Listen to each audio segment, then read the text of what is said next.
Thank you, Speaker, sir,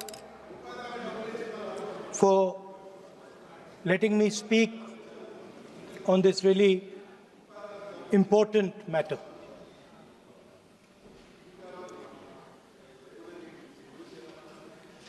Speaker, sir, have you ever wondered why Mahatma Gandhi laid such emphasis on Khadi? Why was it that he framed the entire Indian freedom struggle around the concept of Khadi? And why is it that he only wore Khadi? Because Khadi is not just a cloth. Khadi is the expression of the people of India. It is the imagination, it is the sentiment, it is the productive force of the people of Aaj pehnaun Khadi.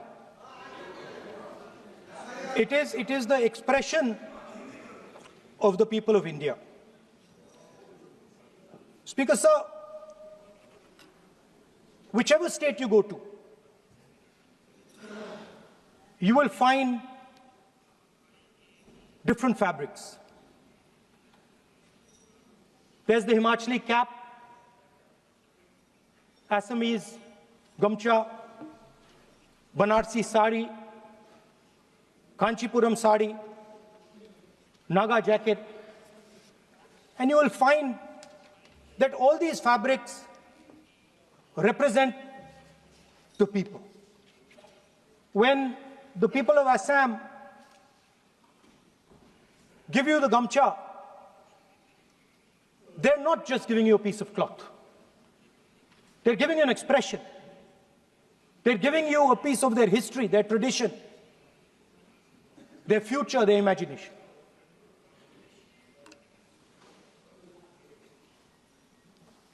It's the same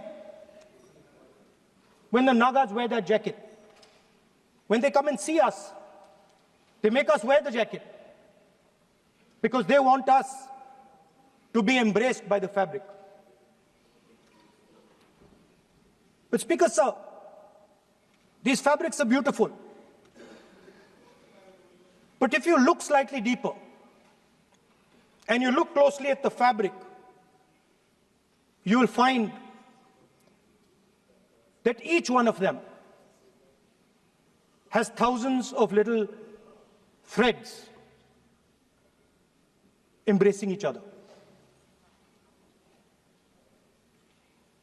A Kanchipuram sari might have a golden thread, but the golden thread means nothing without the green thread or the yellow thread near it. The other thing to notice about the sari or any other fabric is that all the threads are equal. No one thread is superior to another thread. They all come together. The threads cannot protect you. The threads cannot keep you warm.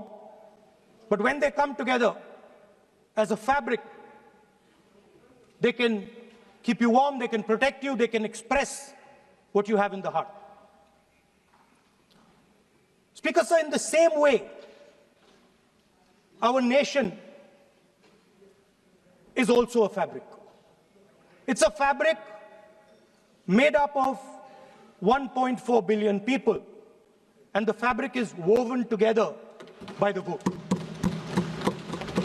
Let me repeat it. It is a fabric of 1.5 billion people, and it is woven together by the vote.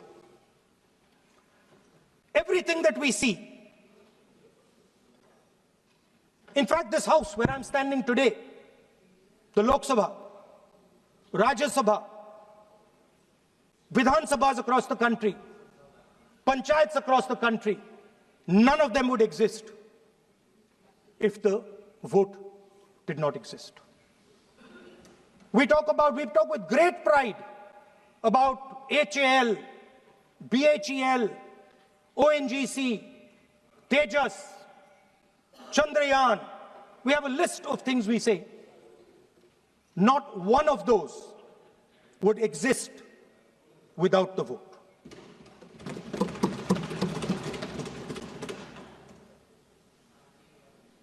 Speaker, sir, it is the idea that every thread, every person in the Union of India is equal that disturbs my friends in the RSS. They are happy to see the fabric, but they cannot stand the idea that every single person in the fabric of our country, regardless of what religion they come from, regardless of what community they come from, regardless of what language they speak, should be equal. Because they fundamentally do not believe in equality. They believe in a hierarchy, and they believe that they should be on top of that hierarchy. Speaker, sir, on the 30th of January, 1948, 3 bullets pierced the chest of Mahatma Gandhi. Nathuram Godse assassinated the father of our nation. Today, our friends do not embrace him. Today, our friends have pushed him away. He's an uncomfortable truth. But that's not where the project ended. You see, as I said, everything has emerged from the vote. All the institutions have emerged from the vote. So it's obvious that the RSS has to capture all the institutions that have emerged from the vote. So the project, after Gandhiji's assassination, the next step of the project was the wholesale capture of India's institutional framework.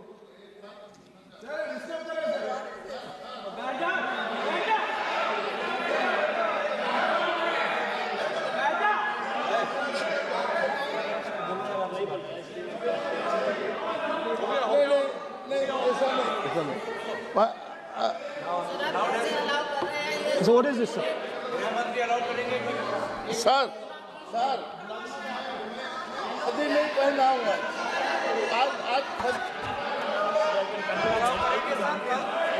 I'm doing. Relax. मैं बुलाता हूँ. Please बैठिए. So, please.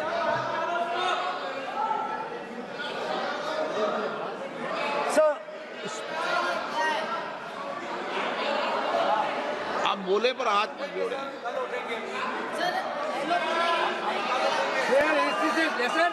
Sir, these are uncomfortable truths, but they have to be spoken.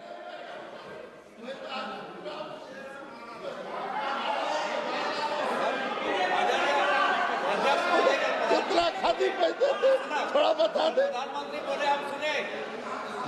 So these are uncomfortable truths, but they have to be spoken. My friends don't like the connections I'm making. They're disturbed by them. It's obvious. Speaker, sir, so after the father of the nation was assassinated, his vision of an equal India, of an India where institutions belong to the people, had to be destroyed. And so the process started, and the RSS attempted to capture one institution after the other.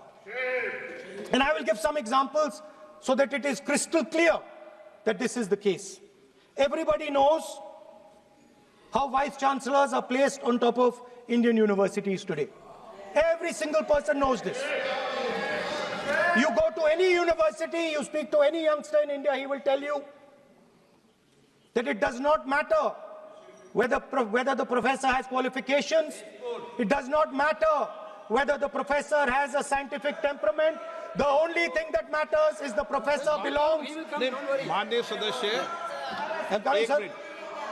एक minute, माननीय सदस्य, चुनाव सुधारों पर चर्चा हो रही है। सर ये मैं उसी पे कर रहा हूँ सर। आप किसी भी संगठन का नाम जो इस हाउस में उसका नाम ले लें। नो एलओपी है तो इसका मतलब ये नहीं है। एलओपी का मतलब नहीं है, आप जनरल बात बोलो। आप राष्ट्रपति भाषण में बोलिए जनरल बात। सर हम लोग सुनना चाहते हैं। सर स्पीकर सर हम लोग सुनेंगे शांति से। हम लोग शांति से सुनना चाहते हैं और ये आप लोग सुनिए ना क्या कहना चाहते हैं। धमकी देंगे आप? हम लोग सुनने के लिए बैठा है। अभी तक नेता प्रतिपक्ष एक शब्द चुनाव सुधार पे अभी तक आया ही नहीं है। संसदीय कार्य मंत्री बोल रहे हैं। मैं स्पीकर का परमिशन से ही बोल रहा हूँ। हम सुनने के लिए बैठे हैं। अरे हम सुनने के लिए बैठे हैं। नेता प्रतिपक्ष चुनाव सुधार के लिए जो सुझाव देंगे सुनने के लिए तो हम बैठे हैं, लेकिन चुनाव सुधार को नहीं बोलते हुए कहा जो इस सदन से कोई वास्ता नहीं, जो संगठन उसका कहानी किसी और का बोलना ये कोई उचित नहीं है। समय बहुमूल्य है, समय का मर्यादा भी है। सबका सब यहाँ सुनने के लिए बैठे हैं और ये समय बहुत कीमती है, इसलिए हर एक पल अच्छा शब्दों का कोई अच्छा ज्ञान दे, सुझाव दे, सुनने के लिए हम लोग बैठे हैं।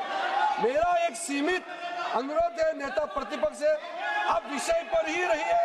हम लोग सब बैठे हैं, गृह मंत्री जी भी सुनने के लिए बैठे हैं, लेकिन आप विषय पर नहीं बोलेंगे तो जो विषय तय किया गया है उसे क्या मतलब है। अगर चुनाव सुधार पर ही नहीं बोलेंगे तो फिर इतना समय सबका क्यों बर्बाद करना चाहते हैं नेता प्रतिपक्ष। Should I leave? Then you speak. Should I leave? You speak then. You speak. What is it? You are parliamentary affairs minister. You are a parliamentary affairs minister. You are disturbing the lobby. How can it be? You are a parliamentary affairs minister. You are disturbing the Subject में नहीं आपके lobby. आपका lobby subject में नहीं है. ये विषय कर रहे हैं. The discussion. One second. The discussion is about the vote and electoral. The discussion is about the vote. एक मिनट सर मुझे बोलने नहीं दो। एक मिनट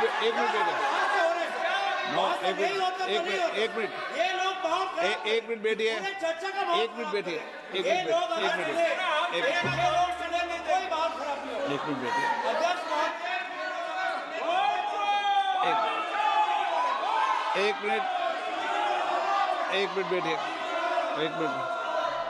माननीय सदस्य में बैठे बैठे अनऑफिशियली बोल रहे हैं, उस विषय बोल रहे हैं। सदन की गरिमा को बनाए रखें, आसन को चुनौती देने का प्रयास मत करिए, ये ठीक नहीं है।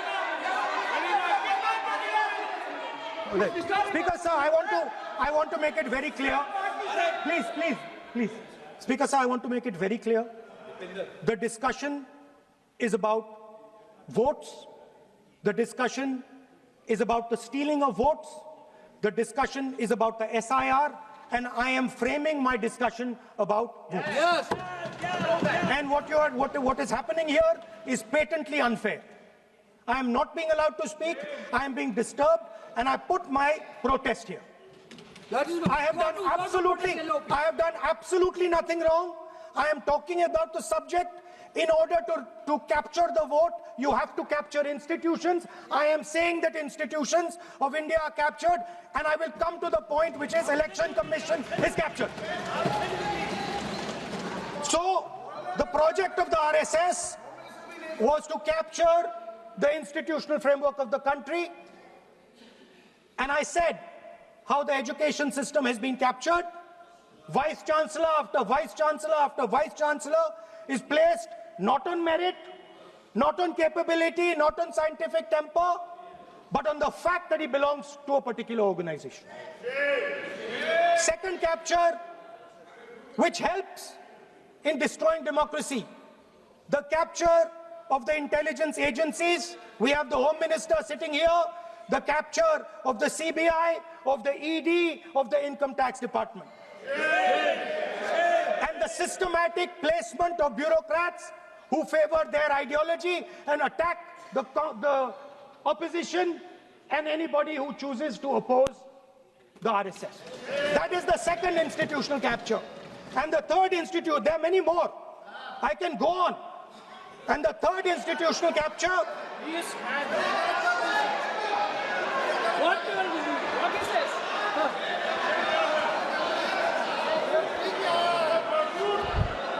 Mr. Minister. मानिए प्लीज मानिए. Yes, become tonight.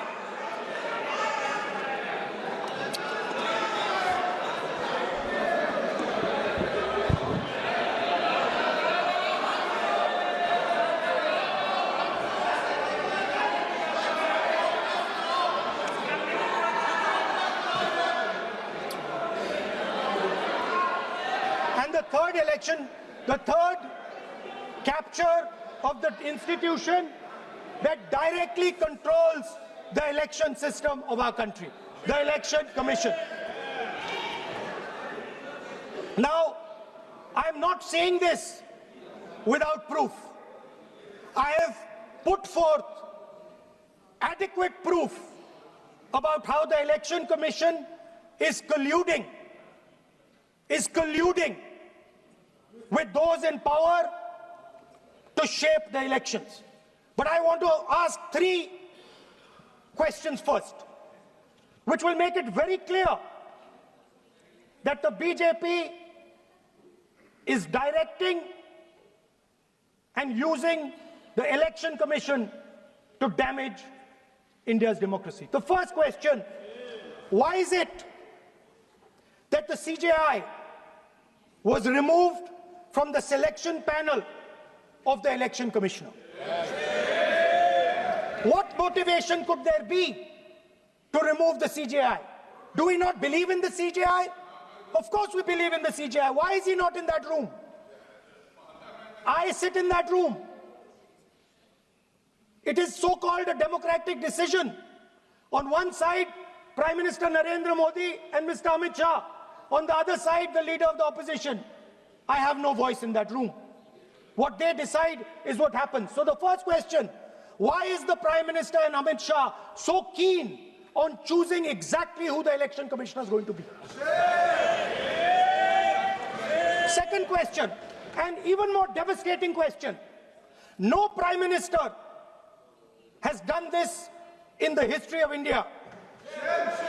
In December 2023, this government changed the law. They changed the law to make sure that no election commissioner could be punished for any action they take while they are election commissioner. Yes. Immunity. Why would the Prime Minister and Home Minister give this gift of immunity to the election commissioner? Why would they need to give this tremendous gift that no Prime Minister has given ever before to the election commissioner? Yes. Mr. Shah is looking into the ceiling. Maybe he will answer this question when he speaks. And finally, why was the law with regards to CCTVs and the data that they contain changed? Why was a law put in place that allows the Election Commission to destroy CCTV footage 45 days after the election? What is the need? The answer given is it is a question of data. It is not a question of data. It is a question of stealing the election. Yes. Now, what is the result of this institutional capture? What is the result of controlling the Chief Election Commissioner and the Election Commission?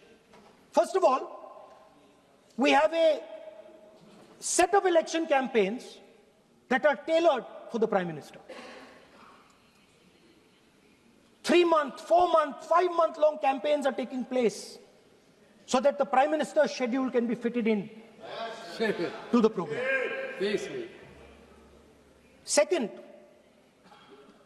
we have a Brazilian woman who appears 22 times on the voter list of Haryana. Please.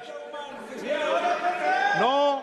22 times this lady appears. एक minute please एक minute. आप नेता प्रतिपक्ष है, मैं इस तरीके से सदन की कार्रवाई नहीं चलने दूंगा। ये सदन है, सदन की गरिमा को बनाए रखें। आप सदन की गरिमा से बोलेंगे तो ठीक, नहीं जैसे सदन नहीं चलेगा।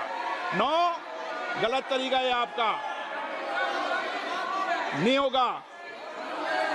आप ले रहिए, आप ले रहिए। नहीं, माननीय प्रतिपक्ष के नेता, आप पहले अपने सदस्यों को समझाइए। नहीं चलेगा, नहीं, ठीक नहीं है। No,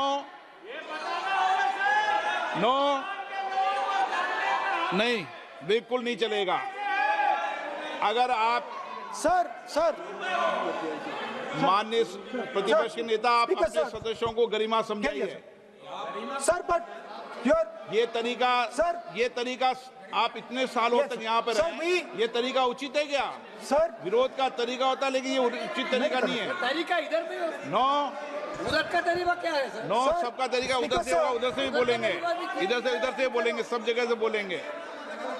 Speaker sir, I don't agree with the showing of photographs here, but it is a reflection of our democratic structure. This is what is happening in our democracy, that you're not allowing us to show.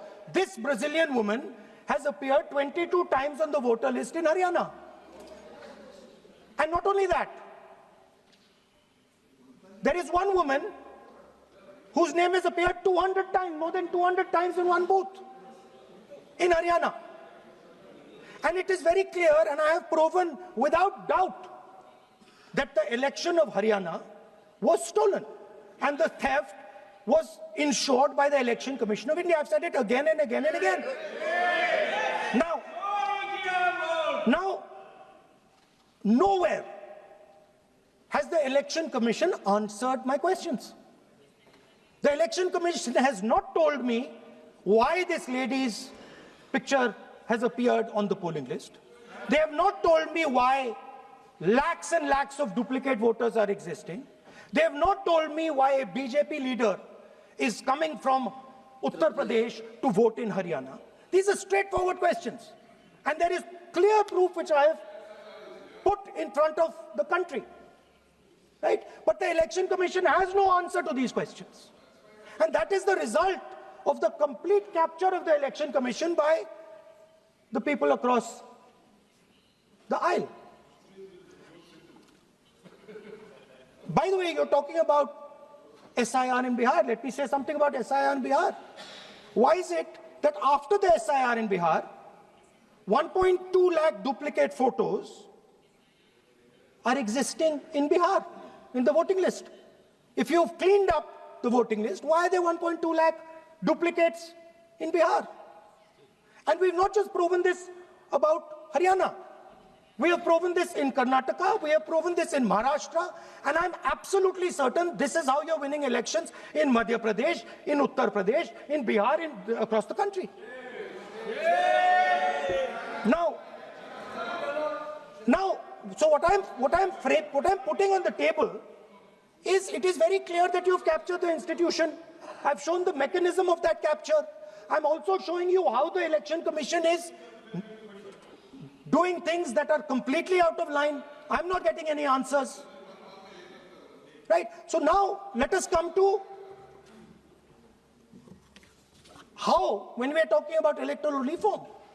Electoral reform is very simple. The point is, nobody wants to do it. The government doesn't want to do it. What does electoral reform require? What we've been saying. Number one, give machine-readable voter lists to all political parties 1 month before the election.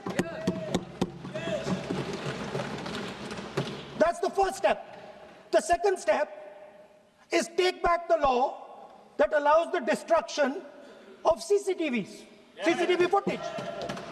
Very simple, not difficult. While you're doing that, also tell us what is the architecture of the EVM. Give us access to the EVM. Let our experts go and see what is inside the EVM. Till today, we have not had access to the EVM. We are not shown the architecture of the EVM. We're not physically allowed to go and see an EVM. Give us the architecture. Give us access to the EVM. And finally, please change the law that allows the election commissioner to get away with whatever he wants to do. That's all the electoral reforms you need. And I want to assure the election commissioner that they might be under the impression that this law lets them get away with it. Let me remind them, don't worry, we are going to change the law, and we are going to change it retroactively, and we are going to come and find you. Right? So this is the situation that the country is faced with. You know, everybody says to us, India is the biggest democracy. Actually, I was thinking today, we're not just the biggest democracy, we're the greatest democracy. And I'm not saying it just like that. I'm saying it, America calls itself the oldest democracy. But the democracy that weaves together the largest number of people, the largest diversity of people, the largest number of languages, the largest number of states is this. And so our most powerful asset, the thing that stitches together the entire concept of modern India, stitches together the fabric of modern India, brings people together, allows them to build this great nation, is being attacked by these people. They're destroying it. You know they're destroying it. I know they're destroying it, and they know they're destroying it. And I'd like to conclude by saying that the biggest anti-national act you can do is vote chori. There is no bigger anti-national act that you can do than vote chori. Because when you destroy the vote, you destroy the fabric of this country. You destroy modern India, you destroy the idea of India. So I'd like to conclude by saying vote chori is an anti-national act, and those across the aisle are doing an anti-national act. Thank you.